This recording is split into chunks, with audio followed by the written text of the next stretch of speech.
எக்கனாமிக்ஸ்லேருந்து several questions வரல அப்படின்னாலும் 1 2 3 questions வந்து நம்ம எக்கனாமிக்ஸ்லேருந்து வருது. ஸோ இன்றைக்கி அந்த வீடியோ. Hi all, this is me your sister. Welcome back to another episode of PDJ journey. Yes, சொன்ன மாதிரியே தான் இன்றைக்கி வந்து ஒரு ஈவினிங் விலாக் தான் வந்து நான் வந்து ஷூட் பண்ணியிருக்கிறேன். எக்கனாமிக்ஸில் பொதுவாக வந்து டிஎன்யூஎஸ் பில்லியன் சரி, டிஎன்பிஎஸ்சிலையுமே சரி 1லேருந்து ஒரு 4 கொஸ்டின்ஸ் வர்றதுக்கு மட்டும்தான் வாய்ப்பு. ரொம்ப கம்மியாக தான் கேட்பாங்க. இருந்தாலும் நமக்கு அந்த 4 மார்க் வந்து ரொம்ப முக்கியம். நமக்கு ஒவ்வொரு மார்க்குமே வந்து ரொம்ப இம்பார்ட்டண்ட் தான். ஸோ இம்பார்ட்டன்ஸ் கொடுத்து தான் படிக்கணும். ஸோ கம்மியான கொஸ்டின்ஸ் வருது அப்படின்றதுக்காண்டி நம்ம அந்த சாப்டரையோ இல்லை அந்த சப்ஜெக்டையோ வந்து ஸ்கிப் பண்ண முடியாது. கண்டிப்பாக நம்ம அதை பார்க்க வேண்டியது ரொம்ப ரொம்ப இம்பார்ட்டன்ஸ். நம்ம எவ்வளோ இம்பார்ட்டன்ஸ் மற்ற சப்ஜெக்ட் கொடுக்குறோமோ அதே மாதிரி இம்பார்ட்டன்ஸ் நமக்கு அதுலேயும் கொடுக்கணும். ஸோ நமக்கு அதுலேருந்து 4 கொஸ்டின் வந்தாலும் பரவாயில்ல, நம்ம அதை பார்க்க வேண்டியது அவசியம்.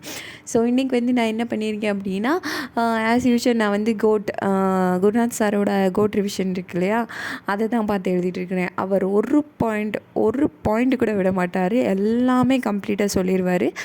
அதே மாதிரி கிளாஸ் அந்த செஷன் எண்டுலேயுமே வந்து வேறு என்னென்ன படிக்கணும் அப்படின்றதையும் சொல்லிடுவார். ஸோ நமக்கு வந்து அவ்வளோ ஹரிபரியாக எல்லாத்தையும் முடிக்கணும் அந்த மாதிரி இருக்காது.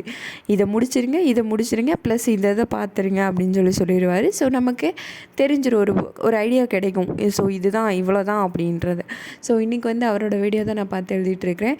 எனக்கு தெரிஞ்சு இதை வந்து நான் சண்டே ஷூட் பண்ண இந்த விலாக் வந்து சண்டேவே நான் முடிச்சிட்டேன். எக்கனாமிக்ஸ் சண்டே ஃபுல்லாக 3 ஹவர்ஸ் என்னமோ அந்த வீடியோ இருந்துச்சு. ஸோ கோட் ரிவிஷனாலே, சாரோட கோட் ரிவிஷன் அப்படின்னாலே எப்போயுமே 3 ஹவர்ஸ்க்கு கண்டிப்பாக குறையாமல் தான் இருக்கும். அதே மாதிரி நான் அந்த 3 ஹவர்ஸ் வந்து ஃபுல்லாகவே அன்னைக்கு செஷன்லேயே நான் முடிச்சிட்டேன். ஏன்னா சண்டே வேறையா, ஸோ கொஞ்சம் டைம் எக்ஸ்ட்ராவே நமக்கு இருந்துச்சு. அப்படின்றப்ப ஏர்லி மார்னிங் செஷனுமே வந்து நான் ஷூட் பண்ணியிருந்தேன். அது வந்து நேற்று வீடியோவில் நான் போட்டிருந்தேன். இன்றைக்கி போட்டிருக்கிறது வந்து ஈவினிங் விலாக். ஈவினிங்கே வந்து 3:30க்கு ஸ்டார்ட் பண்ணேன். எனக்கு தெரிஞ்சு 7 o'clock வந்து நான் அந்த செஷனை வந்து எண்ட் பண்ண நினைக்கிறேன். ஏன் எனக்கு இவ்வளோ டைம் எடுத்துச்சு அப்படின்னா, நம்ம சும்மா இல்லை, நம்ம பேபி வச்சுருக்குறோம், 1.5 years கூட இன்னும் ஆகலை. அப்படின்றப்ப அவனை ஃபீட் பண்ணுறது, அவனை பார்த்துக்கிறது, நடுவில் ஹஸ்பண்டுக்கு டீ போடுறது, அந்த ஈவினிங் ரொட்டீனு இப்படின்னு எல்லாம் பார்த்து கொஞ்சம் கொஞ்சமாக பிச்சு நான் எப்படியோ 3 hours ப்ளஸ் 15 minutes நினைக்கிறேன்.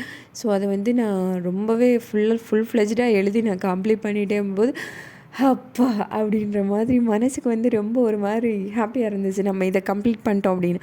இப்போ வர சண்டேஸ்லாம் வந்து நான் ரொம்ப ப்ரொடக்டிவாக யூஸ் பண்ணிகிட்ருக்கிறேன். முதல்ல சண்டேஸில் என்னோடய சண்டேலாம் 10:30 இல்லை நான் 11 o'clock தான் ஸ்டார்ட் பண்ணுவேன். எப்போ ஸ்டடி ஜேர்னி ஸ்டார்ட் பண்ணுறதுக்கு முன்னாடி, after the study journey starts என்னோடய செஷனில் வந்து ரொம்ப ப்ரொடக்டிவாகிட்ருக்கு. 2:45 நான் எந்திரிக்கிறேன். 2:45 அப்படின்றது மார்னிங், ஏர்லி மார்னிங் 2:45 எந்திரிக்கிறேன். ஸோ சண்டே மட்டுமே நான் வந்து ரொம்ப ப்ரொடக்டிவாக யூஸ் பண்ணிகிட்ருக்கிறேன். நல்லா இருக்குது இந்த சண்டேஸ். இப்போ வர சண்டேஸ்லாம் வந்து எனக்கு ரொம்ப பிடிச்சிருக்கு. நமக்கு இன்னும் எத்தனை சண்டேஸ் இருக்குது அப்படின்னா அது கால்குலேட் பண்ண முடியாது. ஏன்னா நமக்கு இன்னும் நோட்டிஃபிகேஷன் எக்ஸாம் டேட் இன்னும் சொல்லலை. இருந்தாலும் கம்மியான சண்டேஸ் தான் இருக்குது. பரவாயில்ல, ஒவ்வொரு சண்டேவும் நம்ம வந்து யூஸ்ஃபுல்லாக ப்ரொடக்டிவாக சேஞ்ச் பண்ணுவோம்.